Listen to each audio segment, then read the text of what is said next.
Luxemburgo ficam a nordeste da França. A Prússia é um país do Império Germânico.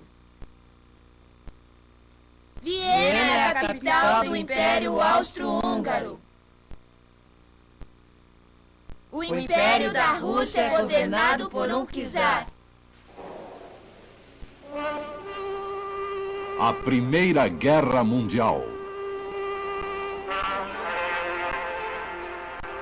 Um filme da Enciclopédia Britânica.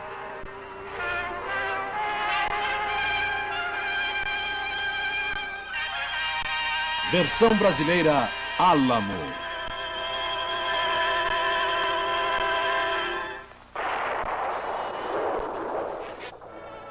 Até a Primeira Guerra Mundial, o mundo nunca conhecera uma guerra mais desastrosa. Antes que ela terminasse, 28 nações da Europa, Ásia, África e das Américas estavam envolvidas e quase toda a população mundial foi afetada por ela. Este filme é um levantamento de uma das primeiras fases dessa guerra.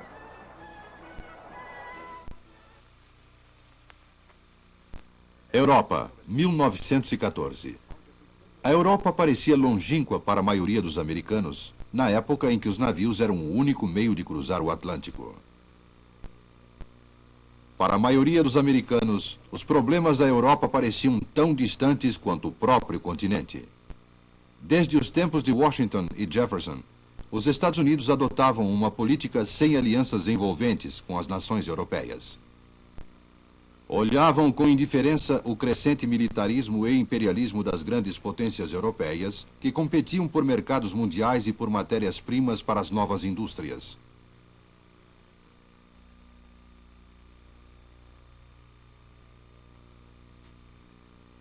As nações europeias tinham se apossado de terras em várias regiões do mundo. A maior parte da África, por exemplo, havia sido ocupada durante metade do século anterior. As colônias britânicas forneciam matérias-primas para as indústrias inglesas e eram também mercados para os produtos ingleses. Do mesmo modo, os franceses tinham invadido o norte da África para assegurar a obtenção de alimentos. A Alemanha, embora atrasada, lutava por sua cota no comércio mundial e exigia ser reconhecida como potência mundial. Os ânimos se acirravam à medida que as grandes potências europeias organizavam enormes exércitos e se dividiam em dois campos hostis. Cada nação jurara lutar se algum de seus aliados fosse atacado. Uma das alianças era constituída pela Alemanha, Áustria-Hungria e Itália e chamava-se Tríplice Aliança. A ela se opunha a Tríplice Entente, formada por França, Rússia e Inglaterra. Essas complexas tensões finalmente explodiram numa guerra. A crise começou em junho de 1914, quando patriotas sérvios mataram na Bósnia o herdeiro do trono austro-húngaro que visitava a capital, Sarajevo.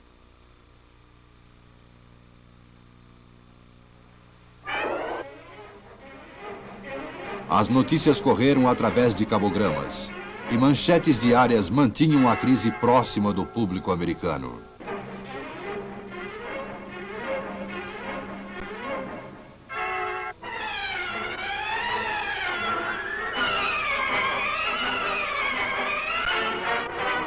Por volta de agosto de 1914, as grandes potências da Europa estavam em guerra. As potências centrais contra os aliados. Os alemães planejavam subjugar a França e depois dirigir sua força contra a Rússia. Para chegar à França, a Alemanha decidiu atravessar a Bélgica neutra. Quando a Bélgica resistiu, a Alemanha abriu fogo contra a pequena nação. Os americanos chocaram-se com o que ficou conhecido como o estupro da Bélgica. Mas os Estados Unidos permaneceram atrás de sua tradicional muralha de isolamento. A maioria dos americanos queria sinceramente a neutralidade, apesar de muitos serem imigrantes recentes da Europa, fortemente ligados ainda às suas pátrias agora em guerra. O ônus de definir a neutralidade americana coube ao presidente dos Estados Unidos, Woodrow Wilson. No início da guerra, ele conclamou os americanos a serem neutros tanto na aparência como de fato, tanto em pensamento como na ação. As potências aliadas estavam tentando bloquear a Alemanha por mar e por terra para privá-la dos necessários suprimentos bélicos. A Alemanha tentava fazer a Inglaterra capitular pela fome, destruindo sua marinha mercante com uma nova arma, o submarino. No começo da guerra, a marinha inglesa separou a Alemanha de suas colônias e varreu os navios alemães do oceano. A Inglaterra confiscava as cargas de navios neutros, inclusive os dos Estados Unidos, se tivessem como destino portos alemães. Wilson protestou junto à Inglaterra e também contra a ameaça alemã de torpedear qualquer navio encontrado em águas britânicas.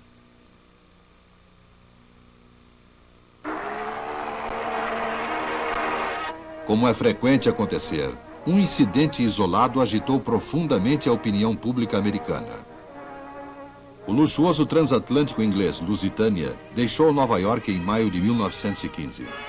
Apesar das advertências alemãs, havia muitos passageiros americanos a bordo.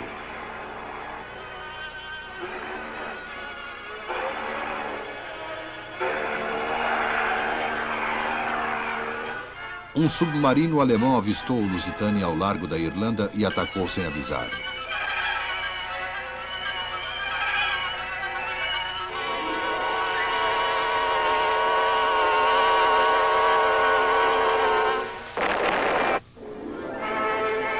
O Lusitânia explodiu e afundou tão depressa que o número de mortos foi assustador.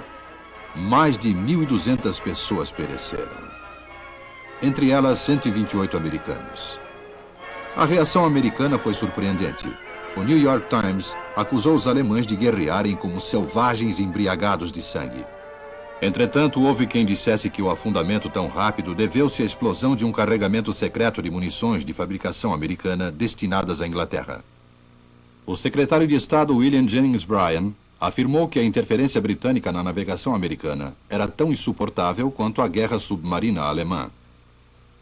Quando Wilson enviou um áspero protesto à Alemanha, sem protestar também junto à Inglaterra, Bryan renunciou ao gabinete. Mas os Estados Unidos ainda eram legalmente neutros, e Wilson esperava que pudesse agir como mediador para pôr fim à guerra. Em meados de 1915, ele mandou à Europa como enviado pessoal seu assessor, o Coronel House. A situação que o Coronel House encontrou trouxe esperanças de que as potências em guerra considerariam uma paz com honra. Apesar das pesadas perdas, nenhum dos lados tinha conseguido obter vitórias decisivas. A Itália havia se retirado da aliança e estava agora em guerra com a Alemanha, enquanto a Turquia aliava-se à Alemanha. Na extensa frente russa, os alemães estavam vencendo. Mas na frente ocidental, ao nordeste da França, os gigantescos exércitos estavam num impasse. Suas trincheiras se confrontavam separadas por melancólica terra de ninguém.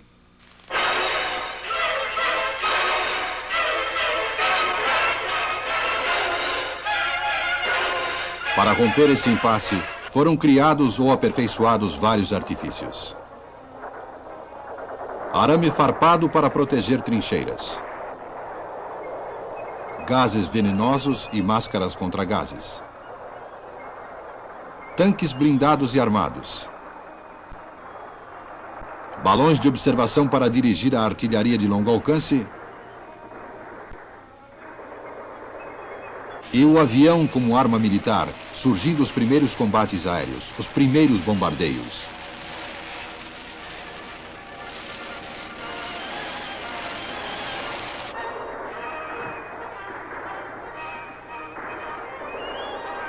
E a devastadora barragem de canhões pesados.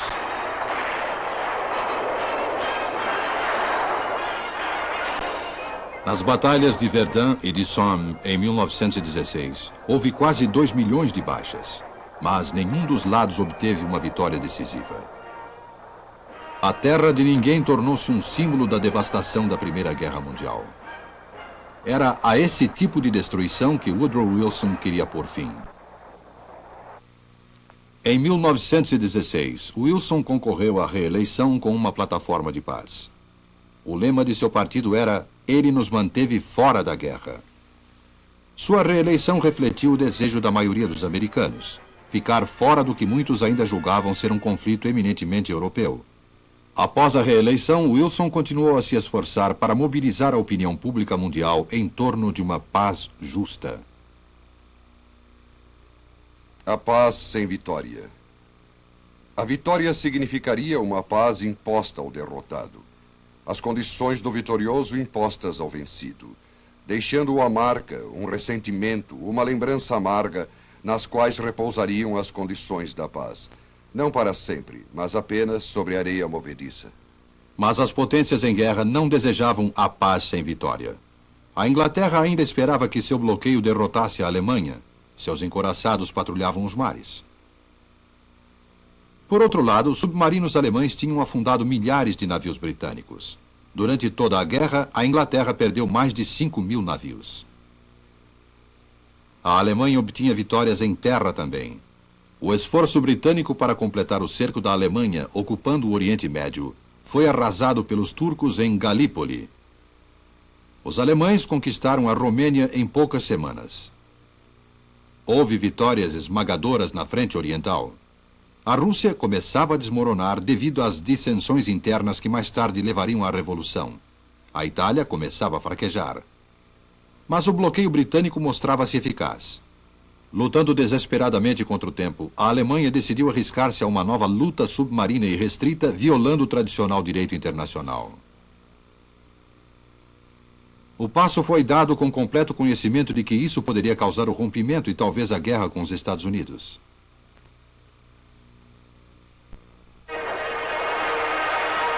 Durante um só mês, março de 1917, 5 navios americanos foram afundados.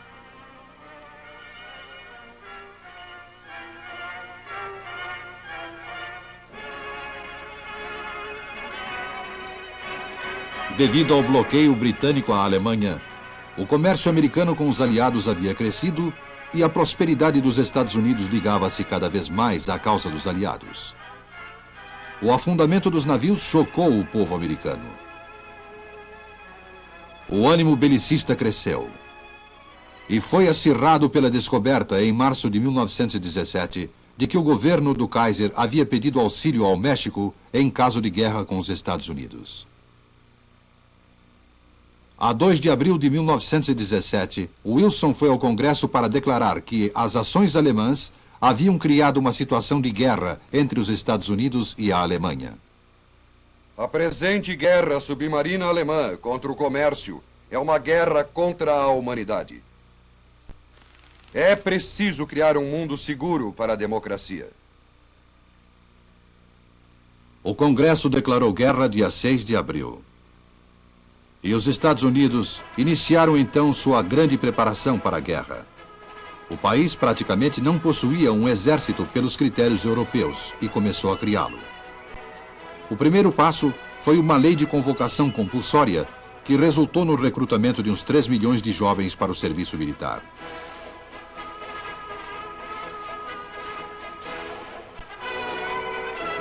Os Estados Unidos enfrentavam um problema sem precedentes: criar e equipar um exército para ser enviado através do Atlântico e mandar grandes quantidades de materiais e suprimentos bélicos aos aliados. O sentimento de patriotismo nunca estivera tão acirrado. Em todo o país, a população se mobilizava em apoio à guerra, comprando títulos emitidos pelo governo, contribuindo para a Cruz Vermelha e prestando outros tipos de auxílio. Wilson anunciou os objetivos de guerra americanos ao mundo inteiro. Lutaremos pela democracia, pelas coisas que sempre mais prezamos, pelos direitos e pela liberdade das pequenas nações, pelo predomínio universal do direito, para tornar o mundo finalmente livre.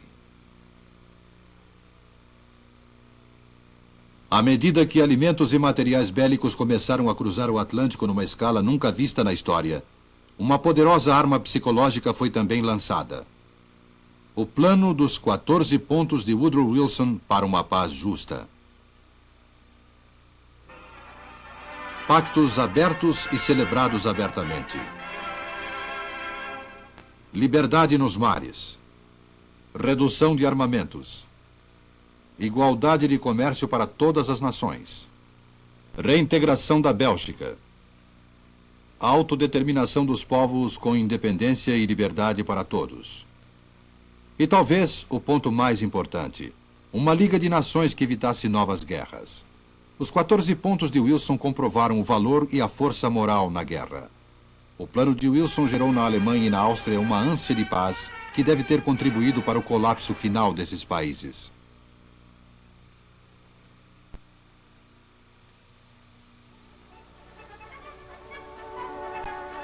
Só na primavera de 1918 é que as tropas americanas estavam prontas para cruzar o Atlântico. Era a Força Expedicionária Americana, o primeiro exército americano a lutar na Europa. Observados ansiosamente por milhões de pessoas, os Estados Unidos enviaram por mares infestados de submarinos a maior força de combate que já saíra do país. Ao todo, foram transportados mais de 2 milhões de homens, com a perda no mar de 758 homens, quase todos do mesmo navio. Para mandar as tropas até a França com segurança, a esquadra inglesa e a americana criaram táticas de comboio que finalmente neutralizaram grande parte da eficácia dos submarinos. Vigias mantinham-se atentos a quaisquer sinais de ataque. A um alarme, os canhões disparavam e eram lançadas cargas de profundidade. Além disso, uma barreira de minas, colocada pelos aliados no Mar do Norte, impedia que os submarinos alemães entrassem ou saíssem de seus portos.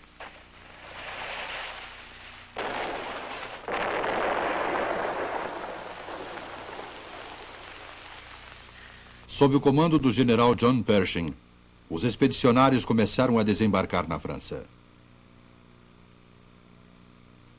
Seu grito de guerra era: Lafayette, estamos aqui! A força expedicionária deu vida nova à quase exausta França. Mas antes que todo o peso da ajuda americana pudesse ser sentido, os alemães lançaram uma ofensiva destinada a acabar com a guerra. Tudo parecia estar a favor deles.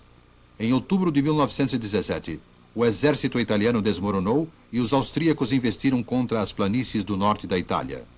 Em novembro e dezembro, a resistência russa desmantelou-se e a Rússia, dividida pela Revolução, pediu paz. A Romênia tinha sido posta fora de combate. A ofensiva britânica no Oriente Próximo falhara. A guerra submarina parecia estar alcançando seus objetivos e a Inglaterra corria perigo de fome. Na primavera de 1917, os exércitos alemães lançaram o que esperavam seria a ofensiva decisiva contra os aliados no norte da França.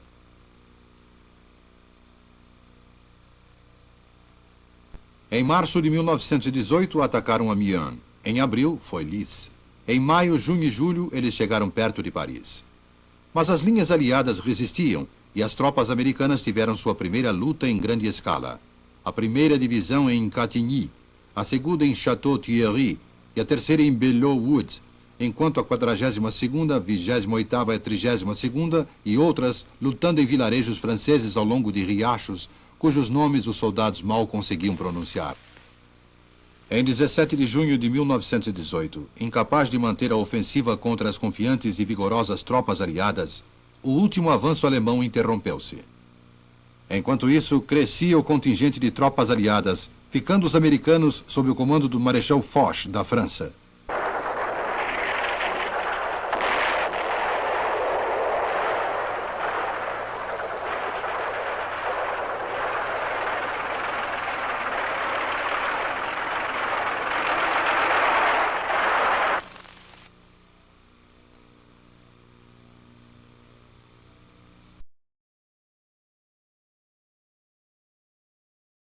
O plano de Foch era não dar descanso aos alemães. Dia 18 de julho começou o contra-ataque precedido pela costumeira barreira de artilharia.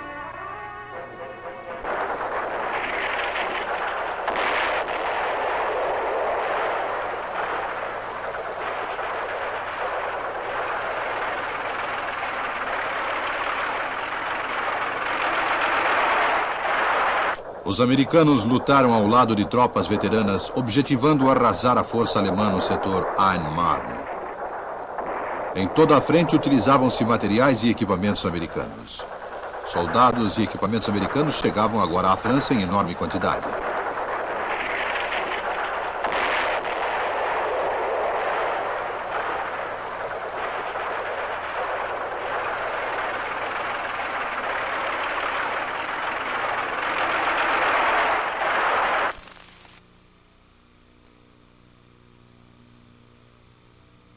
Em agosto de 1918, o Marechal Foch atendeu a Pershing, que pedia um exército americano independente. E assim se formou o primeiro exército americano. Seus objetivos: reduzir o setor inimigo em Saint-Mihiel, depois dirigir-se ao norte para juntar-se a outras forças aliadas na tomada do Meuse-Argonne.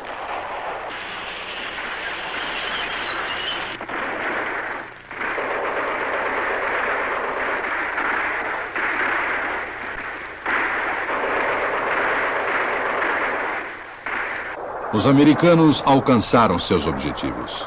Contavam com bom equipamento, bom comando e, sobretudo, vigor e determinação. Com o afluxo de suprimentos, a balança pendeu para o lado dos aliados. A Alemanha resolveu desistir antes que seu exército fosse totalmente destruído. Seus aliados, a Bulgária, a Turquia e a Áustria-Hungria, já se haviam rendido. O Kaiser abdicou e a Alemanha pediu um armistício. Em 11 de novembro de 1918, às 11 horas da manhã, a guerra terminou. Não só para os americanos, mas para todas as nações beligerantes no mundo. De ambos os lados, homens tinham dado a vida pelas causas que defendiam. Mais de 8 milhões de soldados tinham morrido. 126 mil eram americanos.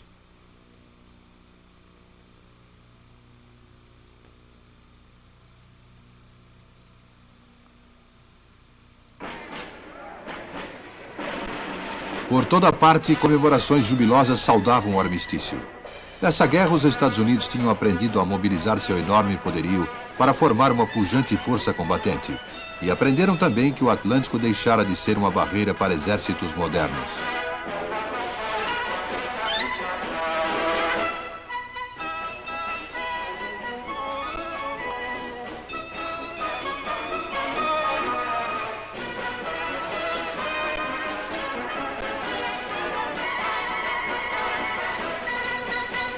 Por causa de Woodrow Wilson, coube também aos Estados Unidos a liderança moral do mundo, pois Wilson havia prometido que aquela seria uma guerra para acabar com todas as guerras, uma guerra para tornar o mundo mais seguro para a democracia. Ele próprio, com uma grande comitiva, viajou à França para a Conferência de Paz de Versalhes, com o objetivo de concretizar essas promessas. Wilson chegou à França em dezembro de 1918 e teve uma grandiosa recepção. Uma grande maré rola pelos corações dos homens. Os corações dos homens nunca bateram tão singularmente em uníssono como hoje. Os homens nunca estiveram tão conscientes de serem irmãos. Antes da Conferência de Paz, Wilson visitou a Inglaterra e a Itália. Por toda parte era aclamado por multidões. Uma onda de otimismo correu entre os povos quando os líderes das grandes potências reuniram-se em Versalhes para a Conferência de Paz. Com sua capacidade de traduzir as aspirações populares de todo o mundo, Wilson foi reconhecido como líder dessa conferência, presidida pelo estadista francês Clemenceau.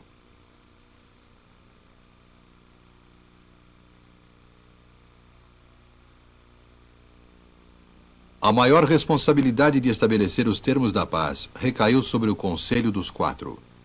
Aqui, ao lado de Wilson, está Clemenceau. Junto dele está Orlando, da Itália, e a seu lado o líder britânico David Lloyd George. Esses três homens tinham passado a vida lidando com os tipos de pressões e interesses que geraram a guerra, e não estavam dispostos a aceitar os pontos de vista de Wilson, presidente de uma nação sem ambições territoriais.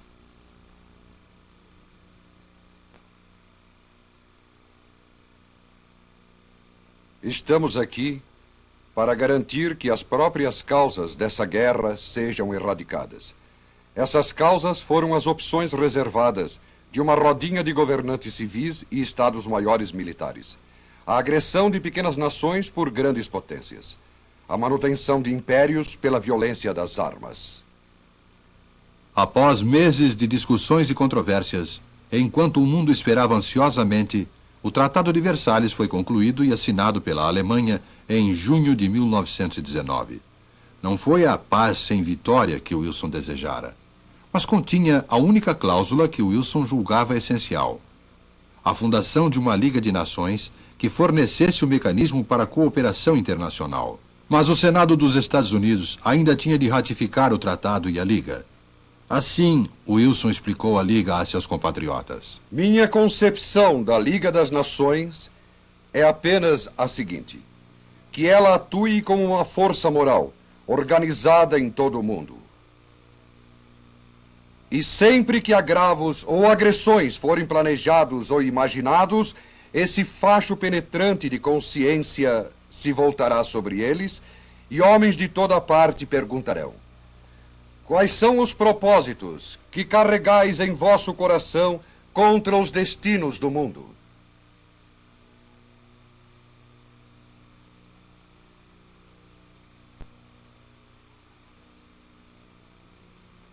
Embora a maioria do Senado votasse a favor da ratificação do Tratado de Versalhes, Wilson não conseguiu obter os 2/3 de votos necessários. A Liga das Nações se formou, mas foi repudiada pelo próprio governo de Wilson, pois muitos americanos não estavam dispostos a aceitar a posição de liderança mundial que a guerra impusera aos Estados Unidos. Enquanto a Europa tentava reerguer-se das ruínas da guerra, os Estados Unidos voltavam à sua tradicional política isolacionista. Mas uma nova geração de estudantes americanos, ao estudarem o novo mapa da Europa, já não a julgava tão distante dos Estados Unidos.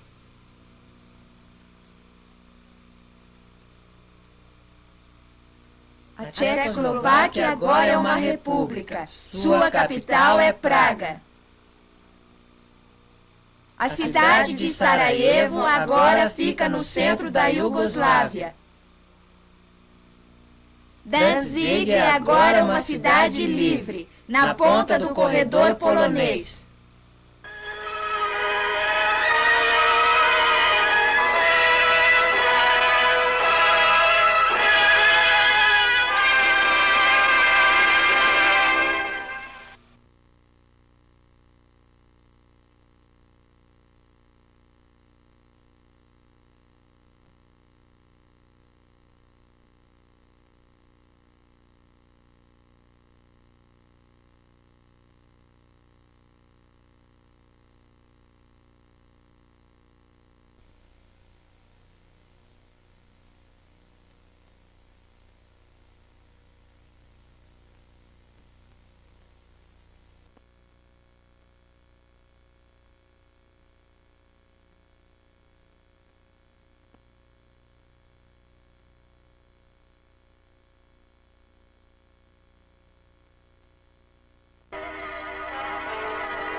A Segunda Guerra Mundial. Um filme da Enciclopédia Britânica. Versão brasileira Álamo.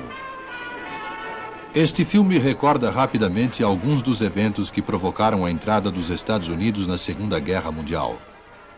Os eventos, registrados não apenas pelas fotos que se seguem, mas por jornais, revistas e documentos oficiais, continuarão a ser interpretados por muitos anos ainda.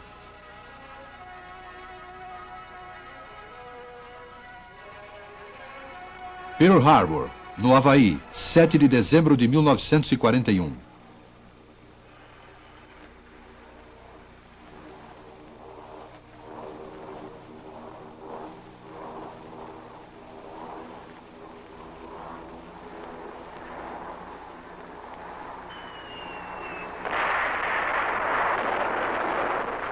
A fração de segundo na qual se deu a explosão da primeira bomba japonesa em Pearl Harbor levou à entrada dos Estados Unidos na Segunda Guerra Mundial.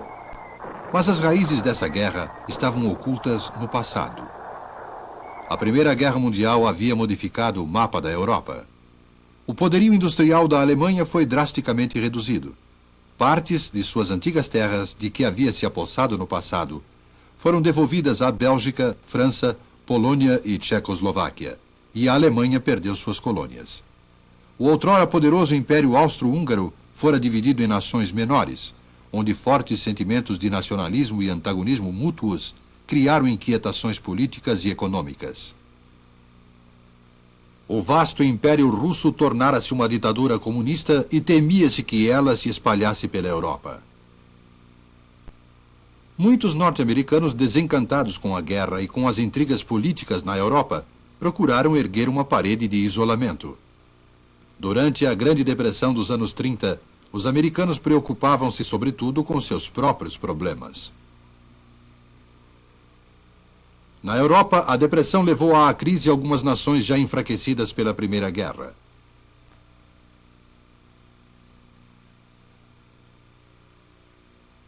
Alguns líderes políticos tentaram tirar partido do medo do comunismo para criar um contramovimento, a ditadura totalitária. Na Itália, o medo do comunismo ajudou Mussolini e seus fascistas, que em 1923 assumiram o governo.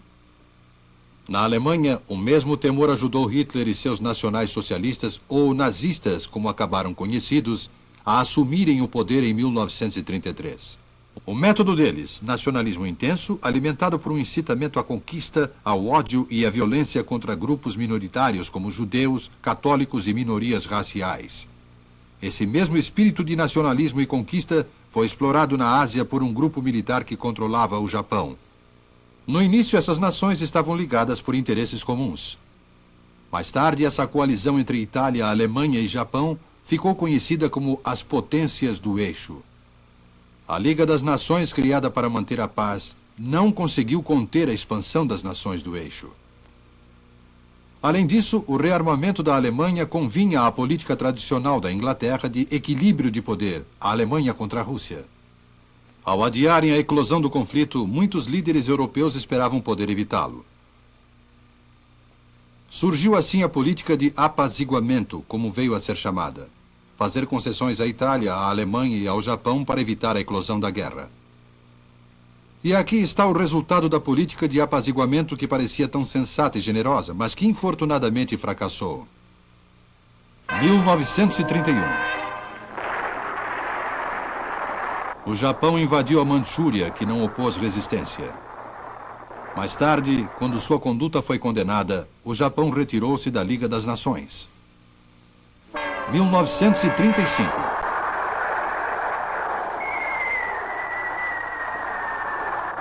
A Itália invade a Etiópia e depois, quando seu comportamento foi condenado, a Itália se retirou da Liga das Nações.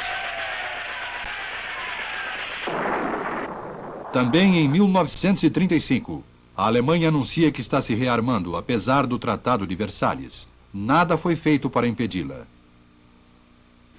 1936. Os falangistas espanhóis implantaram uma ditadura totalitária com o auxílio da Itália e da Alemanha.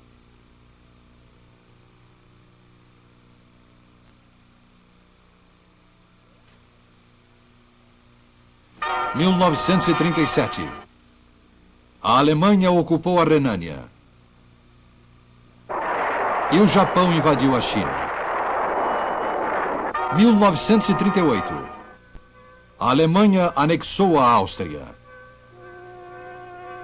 Mas continuava a esperança de que a Segunda Guerra pudesse ser evitada. A política de apaziguamento prosseguiu. Hitler exigiu Sudetos à Tchecoslováquia. Chamberlain, chefe do governo britânico, e Daladier, chefe do governo francês, foram à Alemanha em busca de um acordo.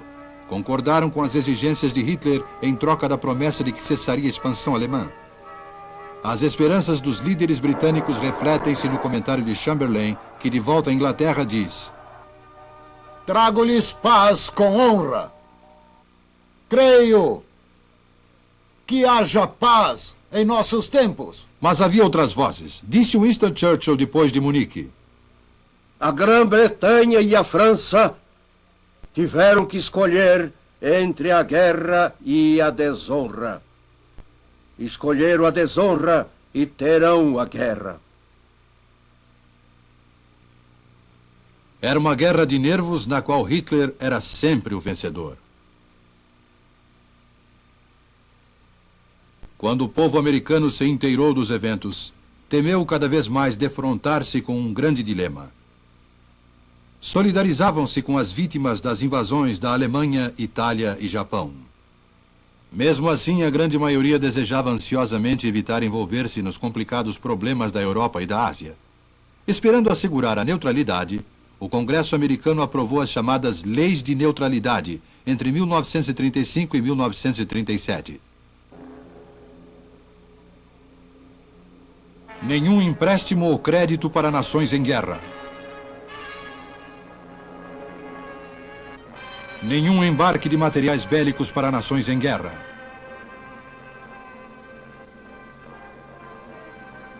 Nenhum cidadão americano como passageiro em navios de nações em guerra.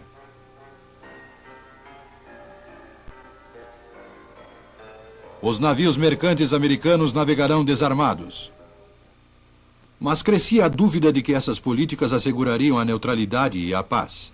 Em 1937, o presidente Roosevelt anunciou a intenção de seu governo de adotar um papel cauteloso, porém mais ativo, nos assuntos internacionais. Essa foi a primeira das várias etapas por que passou a formulação da política americana para frear a expansão do nazismo e do fascismo. Essa primeira etapa foi a pressão diplomática. Quando as potências europeias se reuniram em Munique para decidir o destino da Tchecoslováquia, uma mensagem formal dos Estados Unidos pedia a negociação. Mais tarde, em vista da promessa de Hitler em Munique, os Estados Unidos pediram à Alemanha garantias de que ela não atacaria cerca de 20 países pequenos. A resposta de Hitler: desafio. Jugoslawien, Russland, Bulgarien, Türkei, Irak, Arabien, Syrien, Palästina, Hitler engendrou uma aliança militar com Mussolini. Em abril de 1939, Mussolini invadiu a Albânia e poucos dias depois, esse pequeno país foi anexado à Itália. Agora Hitler vira sua guerra de nervos contra a Polônia. Deram-se então os fatos que chocaram o resto do mundo.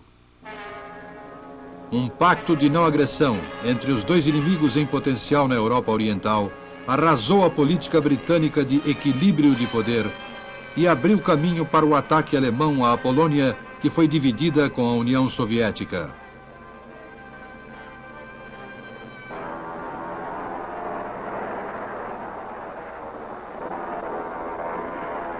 No fatídico 1º de setembro de 1939, o exército alemão invadiu a Polônia. A Inglaterra e a França, que tinham tratados de defesa mútua com a Polônia, declararam guerra à Alemanha dia 3 de setembro de 1939.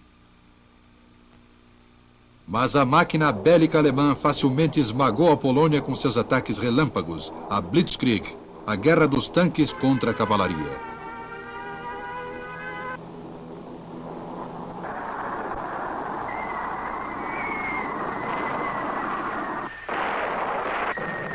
A Polônia foi subjugada em 4 semanas trágicas, invadida a oeste pelos alemães e a leste pelos russos. A Rússia apossou-se de sua parte. Uma nova fronteira foi desenhada no meio da Polônia, separando os inquietos e recentes aliados. Impingiram-se tratados a Lituânia, a Letônia e a Estônia, que concordaram com a permanência de tropas russas. Mais tarde, a Rússia anexou esses pequenos países. Visando proteger Leningrado, a Rússia exigiu à Finlândia concessões que não foram aceitas pelos finlandeses. Em 30 de novembro de 1939, a Rússia atacou a Finlândia. A opinião pública apoiava fortemente os finlandeses, e a agressão russa foi condenada pela Liga das Nações. Mas após 4 meses de acirrada luta, a Rússia e a Finlândia chegavam a um acordo, e a Rússia obteve muitas das suas exigências. Seguiu-se uma estranha calma na guerra. A França escondeu-se atrás de suas fortificações, a linha Maginot.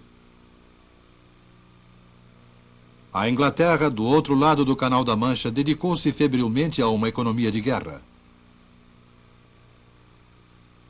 Nos Estados Unidos falava-se de uma guerra de piada. Intensificou-se o grande debate sobre a política que melhor serviria aos interesses americanos. As simpatias americanas estavam com a França e a Inglaterra, e os Estados Unidos adotaram uma política de ajuda limitada aos aliados. No entanto, a maioria dos americanos queria evitar a guerra. Muitos argumentavam que o melhor meio de preservar os direitos civis, manter o objetivo e o sonho de liberdade individual, era conservar os Estados Unidos fora da guerra. Solicitei que o Congresso se reunisse em Assembleia Extraordinária para apreciar um projeto de mudanças em nossa lei de neutralidade. O Congresso relutantemente emendou a lei de neutralidade em novembro de 1939, a fim de fornecer aos aliados materiais bélicos, mas pagos à vista e transportados por navios dos compradores. A Inglaterra e a França imediatamente fizeram enormes encomendas. Algumas poderiam ser fornecidas logo, mas a maioria levaria meses para ser atendida. Isso fez com que a indústria americana se preparasse para a guerra.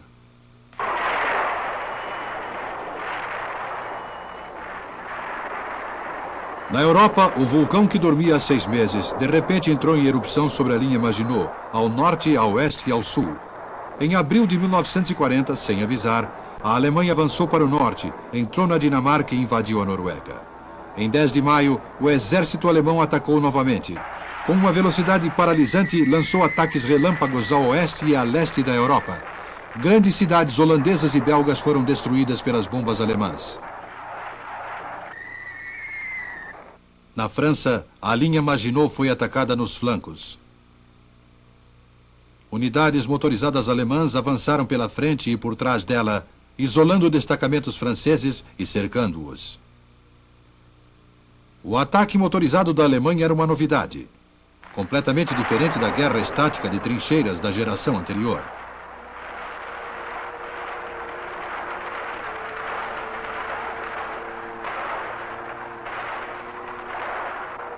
Em poucas semanas, a grande nação francesa, uma das maiores potências militares do mundo, estava prostrada.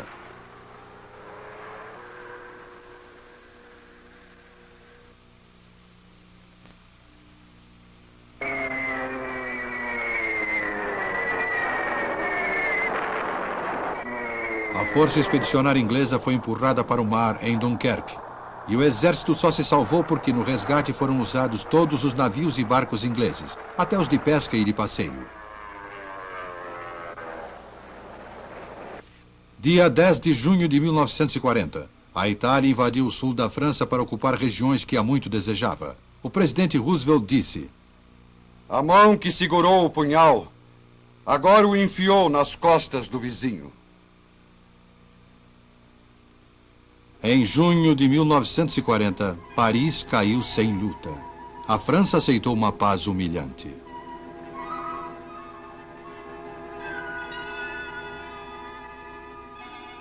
A metade norte da França foi ocupada pelo exército alemão. A metade sul, com capital em Vichy, foi posta sob um governo de franceses subservientes aos nazistas alemães.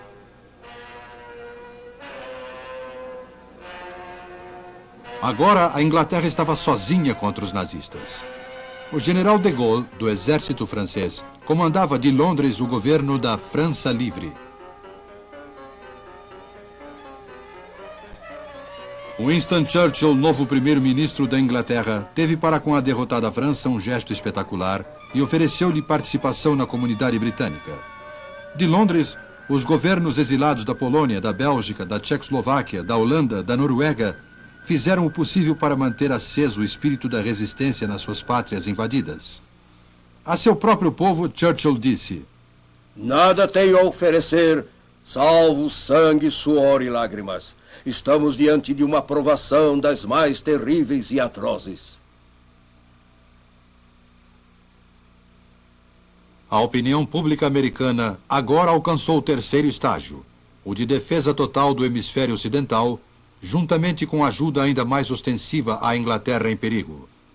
O Congresso aprovou imensas somas para a construção de uma esquadra atlântica projetada para que, pela primeira vez em sua história, os Estados Unidos tivessem esquadras em 2 oceanos. O presidente Roosevelt combinou fornecer à Inglaterra 50 contra-torpedeiros antigos em troca do arrendamento durante 99 anos de bases navais no Atlântico. Foram feitas encomendas de dezenas de milhares de aviões e outros equipamentos bélicos. Construíram-se novas fábricas para produzi-los. Em setembro de 1940, pela primeira vez na história dos Estados Unidos, o Congresso aprovou uma convocação compulsória em tempos de paz. A divergência de opiniões nos Estados Unidos ainda era tal que isso só foi aprovado por um voto na Câmara dos Deputados. Dentro de um ano, esse programa de preparação havia custado 37 bilhões de dólares, mais que o custo total da Primeira Guerra Mundial.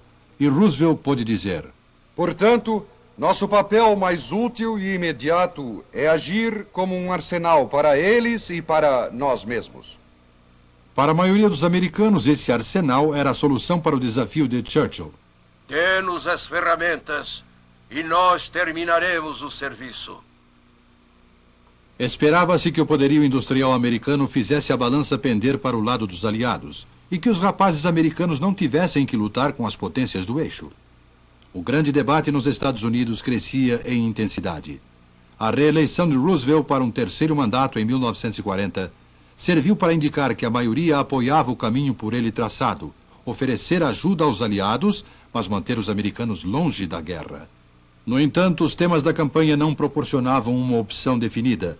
As opiniões do candidato republicano Wendell Willkie sobre assuntos nacionais e internacionais não diferiam muito das de Roosevelt. Todos concordamos.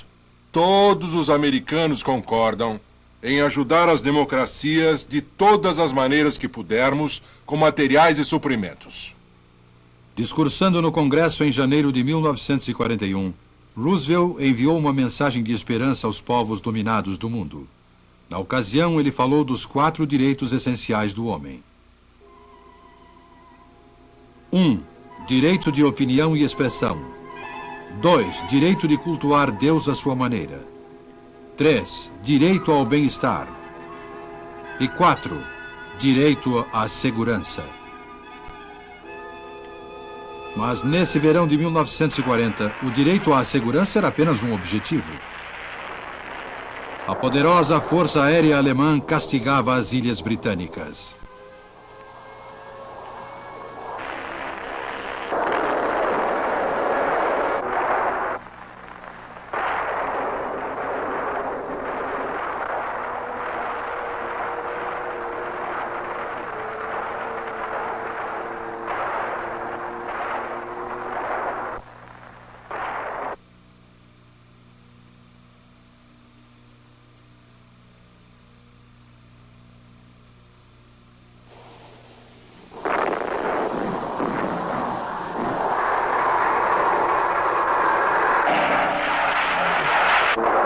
Essa guerra de bombas e aviões ficou conhecida como a Batalha da Inglaterra.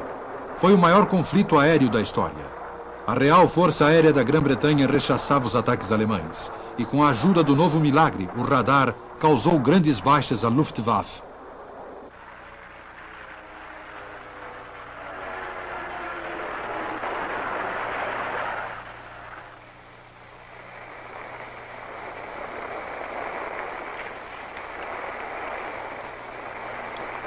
Sem superioridade aérea, Hitler deve ter achado melhor não arriscar um ataque através da Mancha. Durante o inverno de 1940-41, ele consolidou sua posição no continente. Em setembro de 1940, o Japão uniu-se formalmente à Alemanha e à Itália como uma potência do eixo pelo Pacto de Berlim. A guerra do Japão com a China, iniciada em 1937, continuava. Em 1939, os japoneses se apossaram da ilha de Hainan. Agora, com a Europa dominada pelos seus parceiros do eixo, o Japão assegurou bases militares e o direito de estacionar tropas na colônia francesa da Indochina, e ambicionava também as ricas colônias holandesas das Índias Orientais. Durante anos, líderes japoneses vinham anunciando seus planos de uma nova ordem na Grande Ásia Oriental. Agora, raiava o dia em que parecia possível a chamada esfera de coprosperidade da Grande Ásia Oriental abranger não só o Japão, a Manchúria e a China, mas também as Filipinas, a Indochina, a Tailândia, a Birmânia e as Índias Orientais. Com um enorme exército e uma marinha maior do que todas as de seus inimigos potenciais juntas, os japoneses acharam que era hora de atacar.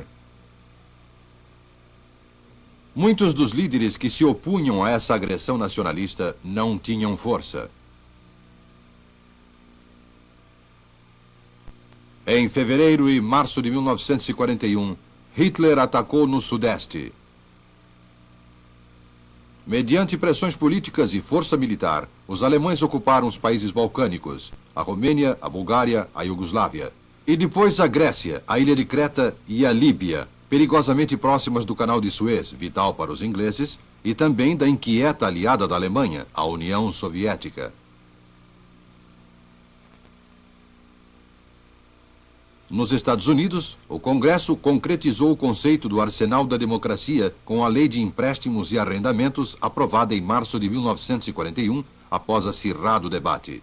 Ela autorizava o presidente a vender, transferir, trocar, arrendar, emprestar materiais de defesa e estaleiros ao governo de qualquer país cuja defesa o presidente julgar vital para a segurança dos Estados Unidos. Naquele mesmo mês, os Estados Unidos apreenderam todos os navios do eixo em portos americanos. E em junho de 1941, fechou os consulados do eixo. Em 22 de junho de 1941, a Alemanha atacou a Rússia sem aviso, apesar do pacto de não agressão entre os dois países. Com a possibilidade de ajuda japonesa pelo leste, parecia provável uma rápida vitória. Hitler vira a União Soviética criar estados tampões entre ela e a Alemanha, e sabia que a Rússia estava descontente com o domínio alemão sobre os Balcãs. Uma vitória sobre a Rússia com todos os seus recursos e matérias-primas tornaria a Alemanha invencível. Um ataque à Rússia seria uma manobra arriscada, mas poderia dar excelente resultado. Hitler decidiu então que valia correr o risco. Em semanas, os exércitos alemães haviam tomado a rica Ucrânia e se preparavam para enfrentar o inverno russo. Seus exércitos estavam às portas de Moscou e Leningrado. O poderio do eixo atingia seu auge. Nessa hora de desespero, muitos americanos exigiram apoio total aos aliados, mas que não se chegasse à guerra, embora alguns estivessem dispostos a ela. Os embarques de materiais para os aliados vinham crescendo sempre, e agora destinavam-se também a um novo aliado, a Rússia. Em julho de 1941, o Japão anunciou que tinha assumido um protetorado sobre toda a Indochina francesa. No dia seguinte, o presidente Roosevelt aceitou a inclusão das Forças Armadas das Filipinas no exército dos Estados Unidos e nomeou o general Douglas MacArthur para comandar a organização das Forças Armadas Americanas no Extremo Oriente. Simultaneamente, o presidente Roosevelt congelou os bens do Japão nos Estados Unidos, proibiu a venda de combustível de aviação e de máquinas ferramentas ao Japão e, em outubro, impôs o embargo sobre a sucata de ferro e aço. Em todas essas medidas, Roosevelt agiu em conjunto com o primeiro-ministro Churchill. Em agosto de 1941, os dois líderes encontraram-se no meio do Atlântico, onde redigiram uma declaração conjunta dos objetivos da guerra para manter aceso o espírito de resistência nas nações dominadas. Restauração dos direitos de soberania e autogoverno. Acesso em pé de igualdade ao comércio e às matérias-primas. Melhoria das normas de trabalho, desenvolvimento econômico e previdência social. Destruição final da tirania nazista. Essa foi a Carta do Atlântico, uma declaração de intenções de guerra em torno das quais nações dominadas da Europa e da Ásia poderiam reunir-se. Em outubro de 1941, Tojo, importante membro dos militaristas japoneses, foi nomeado premier. Enviados japoneses foram a Washington para negociações. As condições americanas foram duras, presumivelmente inaceitáveis para o governo japonês. O Japão deveria retirar-se da China e da Indonésia. Essas condições teriam de ser analisadas pelo governo militar do Japão. Enquanto os diplomatas japoneses ganhavam tempo, os líderes japoneses já haviam tomado uma decisão. No dia 7 de dezembro de 1941, o Japão atacou Pearl Harbor e outros locais.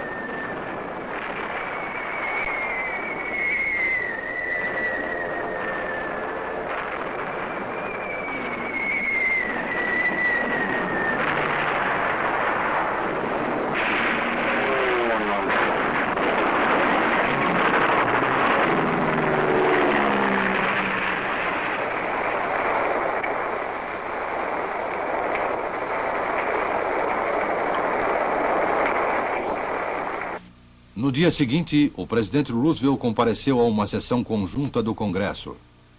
Ontem, 7 de dezembro de 1941, data que viverá em infâmia? Os Estados Unidos foram repentina e deliberadamente atacados por forças navais e aéreas do Império do Japão. Ontem à noite, forças japonesas atacaram Hong Kong. Ontem à noite, forças japonesas atacaram Guam.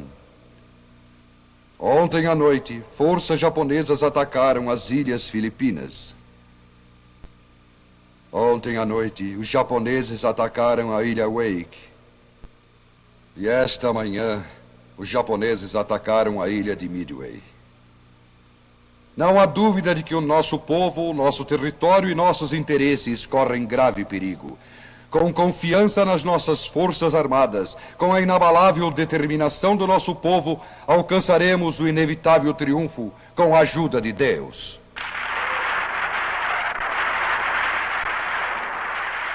Essas palavras marcaram a entrada dos Estados Unidos na Segunda Guerra Mundial. Uma guerra que terminou 3 anos e 9 meses depois, com a derrota das potências do eixo.